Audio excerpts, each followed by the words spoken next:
സുഹൃത്തുക്കളെ, നിലമ്പൂർ റെയിൽവേയിൽ നിന്ന് ഏകദേശം 1 കിലോമീറ്റർ വന്നു കഴിഞ്ഞാല് വീട്ടിച്ചാല സ്ഥലത്ത് 2900 സ്ക്വയർ ഫീറ്റ് ഉള്ള ഒരു മനോഹരമായൊരു ഇരുനില വീട് വിൽപ്പനക്കാട്ടോ. അപ്പൊ ഈ വീടിന്റെ കൂടുതൽ വിശേഷങ്ങൾ നമുക്ക് അറിയട്ടോ. ഒരു പേര് വിശാലമായ മുറ്റാട്ടോ. എന്റർലോക്ക് കട്ടൊക്കെ പതിച്ചുകൊണ്ട് ഫുള്ള് എന്റർലോക്ക് കട്ട പതിച്ചിട്ടുണ്ട്. അതേമാർക്ക് ചുറ്റുമതിലൊക്കെ കെട്ടിയിട്ടുണ്ട്.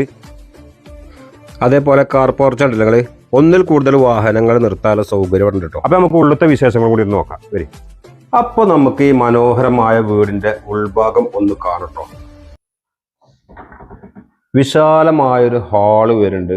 ഉള്ളിലേക്ക് പ്രവേശിക്കുമ്പോൾ തന്നെ ഇങ്ങനെ ഒരു ഡൈനിങ് ടേബിൾ വരുന്നുണ്ട്. അതേപോലെ ഇവിടെ ഒരു വാഷ് ബേസ് വരുന്നുണ്ട്. ഇങ്ങനെ ഒരു ജനല്. ഇതിന്റെ പ്രത്യേകത എന്ന് പറഞ്ഞാൽ ഇതിന്റെ ഫർണിച്ചർ മുഴുവനും നിലമ്പൂർ തേക്ക് കൊണ്ട് ഉണ്ടാക്കിയതാട്ടോ. ഇങ്ങനെ സ്റ്റെയറിന്റെ ഈ സ്റ്റെപ്പ് കണ്ടില്ല നിങ്ങൾ, ഇതെല്ലാം നിലമ്പൂർ തേക്ക് കൊണ്ട് ഉപയോഗിച്ച സ്റ്റെപ്പാണ്.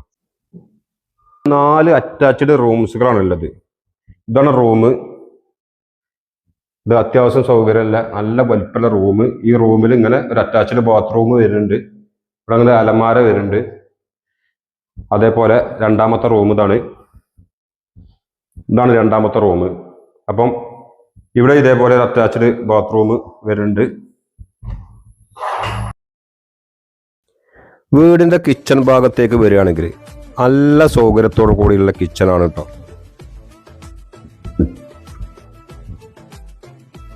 കണ്ടില്ലേ, ഇതാണ് വീടിന്റെ കിച്ചൺ ഭാഗം കേട്ടോ.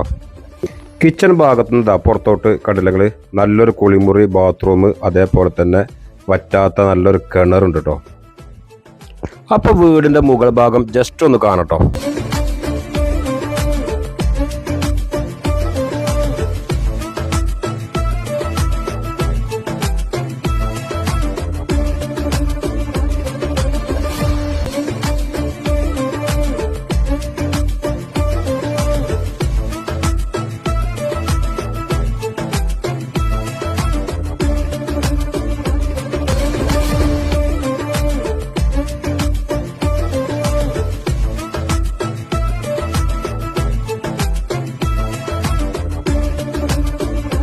സുഹൃത്തുക്കളെ, അപ്പോൾ ഈ മനോഹരമായ ഒരു സ്വപ്ന ഭവനം നിങ്ങൾക്ക് സ്വന്തമാക്കാൻ ആഗ്രഹമുണ്ടെങ്കിൽ ഈ കാണുന്ന നമ്പറിൽ നിങ്ങൾ വിളിച്ചോളൂ. ഇതിന്റെ വിലയും കാര്യങ്ങളും അതേപോലെ മറ്റ് ഡീറ്റെയിൽസും നിങ്ങൾക്കറിയാം. പിന്നെ നിലമ്പൂർ ടൗണിക്ക് ഇവിടെ നിന്ന് 4-5 കിലോമീറ്റർ ഉള്ളൂ. നിലമ്പൂർ റെയിൽവേക്ക് 1 കിലോമീറ്റർ ഉള്ളൂ. ഇവിടെ പള്ളി, സ്കൂൾ, മദ്രസ്, ഹോസ്പിറ്റൽ അങ്ങനെ എല്ലാ സൗകര്യം ഉണ്ടും. ഈ വീടിന്റെ മുമ്പിലൂടെ റോഡ് പോകുന്നുണ്ട്.